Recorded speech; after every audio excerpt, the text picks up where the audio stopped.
जुनाय दख'रा दुलाराय बर' फरायसा आफाद, जुनाय दख'रा दुलाराय बर' आइजो अनसाय आफाद आरो जुनाय गुदि बर' थुनलाइ आफादनि जथायै बेयाव साननैनि मेहेरगोनां हाबाफारिजों खुंफुंदों आरो दिनै सेथि सान आरो बे सेथि सानाव बेयाव दिनै मोनसे सावरायमा लानाय जादों सेमिनार बिसेसकरि फरायसा आरो आइजोफोरखौ लानानै फरायसाफोरखौ गावनि जिउ राहा दानाय बेजों लोगोसे आइजोफोरा जाबाय दानाय लुनायखौ बिथा खालामनानै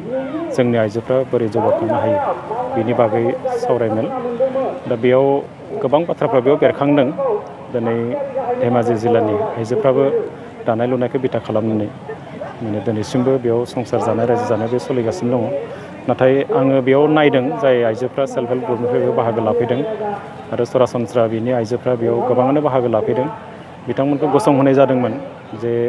सोर सोरनि न'आव बेसेबां इसानसालि दङ बा दानाय लुनाय बेसेबां सोलिदों दा बेयाव आं नायदों बेयाव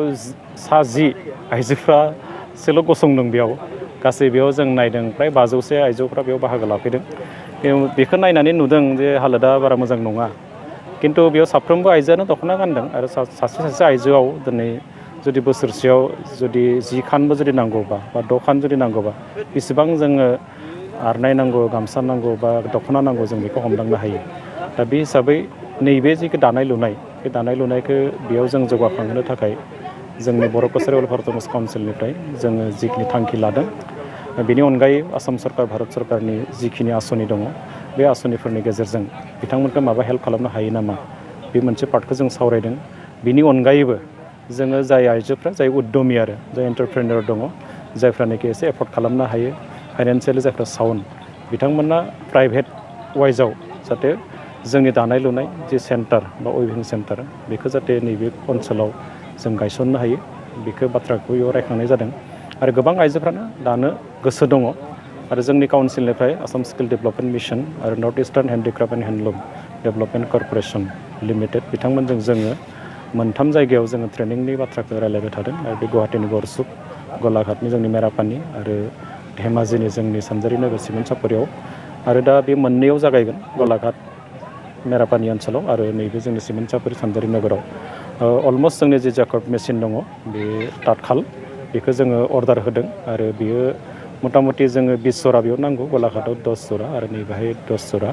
दा बे हिसाबै बे 18 खानसे रेडि जाबाय आरो बे गंनैया रेडि जाबानो गुवाहाटी माने दिल्लीनिफ्राय डनार मिनिस्ट्रिनिफ्राय बेयाव इन्सपेक्सन फैगोन आरो बे इन्सपेक्सना जोबखांनाय लोगो लोगो बेयो सेन्टारफोराव जोंनि जि ट्रेनिं बेखौ आसाम स्किल डेभेलपमेन्ट मिसन आरो north eastern handicraft and handloom development corporation limited बिथांमोना ट्रेनिंखौ जागायसिगोन दा जों आसा खालामदों गिबियाव जोङो 6,000 आइजोफोरखौ टारगेट खालामदों आरो बे 6,000 आइजोफोरनि गेजेराव बिथांमोननो सार्टिफिकेट होनाय जागोन आरो लोगो लोगो बिथांमोननो स्टाइपेन्डबो होनाय जागोन आरो जाय आइजोफ्रा बेयाव मोजां माने बिथांमोना पारफरमेन्स होगोन मोजां माने बिथांमोना जायफ्रा बांसिन स्किल दङ आरो बिथांमोनखौनो लानानै जोङो ट्रेनिं सेन्टारफोरखौ जों सालायगोन दा बेखिनिखौ जोङो हाबाफारि हिसाबै नायदों दा जोंनि जुदि जोङो एसे कमार्शियेल बा प्रफेसनेलिजम जों लाबोनो हायाब्ला जोंनि दानाय लुनायनि गेजेरावबो जोंनि आइजोफ्रा जोंनि बे जि बाजार बे बाजारखौ जोंनि आखायाव जों लाखिनो हानाय नङा आरो बाजारखौ जोंनि आखायाव लाखिनांगोन मानोना जों दिनै नायदों क'क्राझारावनो जा रङियावनो जा बिजनीयावनो जा बे दख'नानि बा जिनि जि डिस्ट्रिबिउटर बे गुबुन गुबुन माहारिफोरनि बेयो गुबुन हारिनि जायो दा गतिके जों नायदों जे बे जिहेतु बिराद गिदिर मोनसे माने बाजार बे बाजारखौ जोंनि आखायाव लाखिनांगोन आरो बे बाजारखौ लाखिनांगौ जायोबा जोंनि आइजोफोरनि गेजेरावबो बा माहारिनि गेजेराव जि मोनसे बेबखाय भित्तिक प्रफेसनेलिज्म बा नैबे कमार्शियेल बे जोंनि एसे ब्रेनाव हाबनांगोन जों खर'आव सोना लानांगोन आरो बेजोंसो जोङो बिजनेसखौ आवगायनो हागोन बे मोनसे बाथ्रा दा बेखायनो आं जोबोद गोसो गुदुं नुदों आइजोफोरखौ बिथांमोना गोसो फोरादों आरो बिनि अनगायैबो जोङो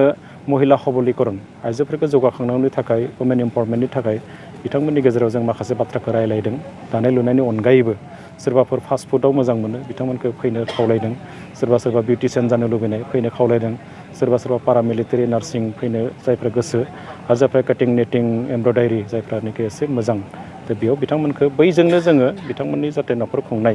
बेखौ जाहाथे लांनो हायो बिनि थाखायबो बेयाव बाथ्रा सावरायनाय जादों बिनि अनगायैबो जोंनि दा SRLM NRLMआ जिखिनि बेयाव जोंनो स्किम होनानै दङ बा जिखिनि आसनि जोंनियाव सोलिगासिनो दं ब्लकनि आन्दारफ्राव दा बेफोराव जाहाथे जोंनि आइजोफ्रा जेरावबो हाबनानै जाहाथे जों गावखौनो एसे मावगोखौ बारायनो हायो दा बे गासै बाथ्राफोर बेयाव बेरखांदों एसे मोजां दा बेयाव बिथांमोनखौ बैजोंनो जोङो बिथांमोननि जाहाथे न'खर खुंनाय बेखौ जाहाथे लांनो हायो बिनि थाखायबो बेयाव बाथ्रा सावरायनाय जादों।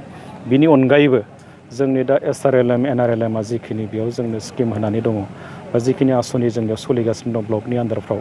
दा बेफोराव जाहाथे जोंनि आइजोफ्रा जेरावबो हाबनानै जाहाथे जों गावखौनो एसे मावगोखौ बारायनो हायो दा बे गासै बाथ्राफोर बेयाव बेरखांदों।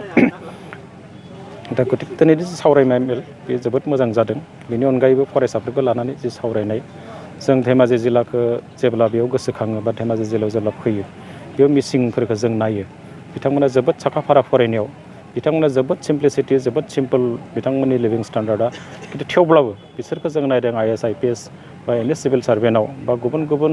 जोंनि आसामाव जेसेबांखिनि डिपार्टमेन्ट दङ ओरैबायदि डिपार्टमेन्ट गैया जेरावनोखि मिसिं सम्प्रदायनि बेयाव SS अफिसार गैया जेरावबो दंजोबो। दा बेखायनो जोङो बेखौनो नोजोर बोदों जोंबो बेयाव मैखोम मोनसे जनगोष्ठि हिसाबै माने हारि माहारि हिसाबै जोंबो धेमाजि जिल्लायाव थायो। दा बेयाव मिसिंफोरजोंनो लोगोसे बेयाव जोङो थायो सुनवालफोर थायो देउरिफोर थायो जोंबो जाहाथे मिसिंफोर बादि एसे आवगायनो हायो फरायनायनि बेलायाव बे सुबुं धोन दानो हायो बेखौ नोजोर बोनाय जादों। आरो फरायसाफोरा बेखौनो दिनै रायलायनायाव बिथा खालामनानै जों रायलायदों जाहाथे न'खरनि एफा एनै जि जेंना बे जेंनाफोरखौ जों सौसिलांनानै बे जेंनाफोरनि गेजेरजोंनो जाहाथे साफ्रोमबो गथ'आ जाहाथे गावखौ जिउ राहा खुंनायनि थाखाय बा गावखौ सुबुं धोन दानायनि थाखाय जों साखा-फारा जानो हायो बे बाथ्राफोरखौ रायलायनाय जादों। आरो खोब खम स्टुडेन्ट बाहागो लाफैदों हयथ' बायदिसिना जाहोन थानो हागौ हयथ' एग्जामफोरबो थानो हागौ। दा थेवबो जिखिनिया फैदों बिथांमोना गोसो गुदुङै बाहागो लादों आरो बिथांमोननि उज्जवल भबिष्यत जों कामना खालामदों। आं आसा खालामदों जे दुलाराय बर' फरायसा आफाद दुलाराय आइजो अनसाय आफाद आरो बर' थुनलाइ आफाद आरो बेयाव खौसेथि बर' सुबुं आफाद बे मोनब्रै आफादा जुदि बेयाव जों एसे गोसो गुदुङै जुदि खामानि मावोब्ला धेमाजि ओनसोलाव बा जुनाय ओनसोलाव गमामायैनो बेयाव फरायनायनि जि थासारि सोलोंथाइनि जि थासारि बेखौ दाफिननो हागोन। आरो बै थासारिखौनो जोङो नोजोर बोनानै जोंनि सुबुं धोन सोरजिनायाव जों बयबो एसे गोसो फोरानांगोन। आरो दिनै बे गासै बाथ्राया दिनैनि सावरायमेलाव बेफोरनो बेरखांजोबदों।